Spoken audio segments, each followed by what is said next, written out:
សួស្តីបងប្អូនម៉ោង 6 កន្លះខ្ញុំបានចេញពីបន្ទប់ទៅធ្វើការ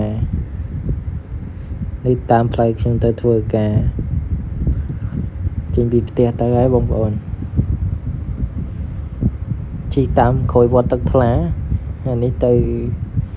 តាមផ្លូវច្រកចូលសាលាហើយក៏ជិះដល់ស្ពាន5មករាទៅមុខទៀតចឹងណាបន្ទាប់មកខ្ញុំជិះក៏ដល់កន្លែងទិញអីញ៉ាំចូលទិញគុយទាវមួយចានដើម្បីញ៉ាំ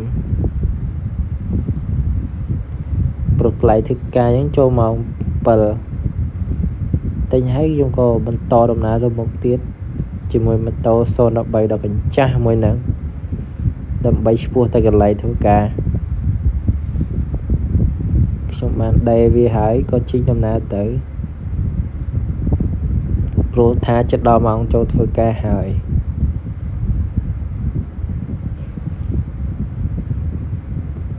ក៏ខ្ញុំបានមកដល់ការដ្ឋានរបស់ខ្ញុំ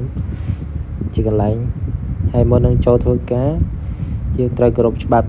សុវត្ថិភាពទាំងអស់គ្នាដូចខ្ញុំបានដាក់នៅលើទូរស័ព្ទហ្នឹងអញ្ចឹងមានស្បែកជើងមួកអាវពលឺការងាររបស់ខ្ញុំដែលត្រូវដំឡើងគឺបំពង់ Chicken KE Chicken Air Duct មានន័យថាបំពង់បើកផ្សែងចេញទៅក្រៅអាគារ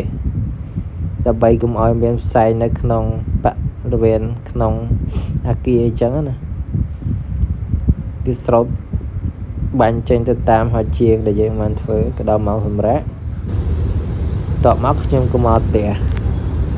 អរគុណ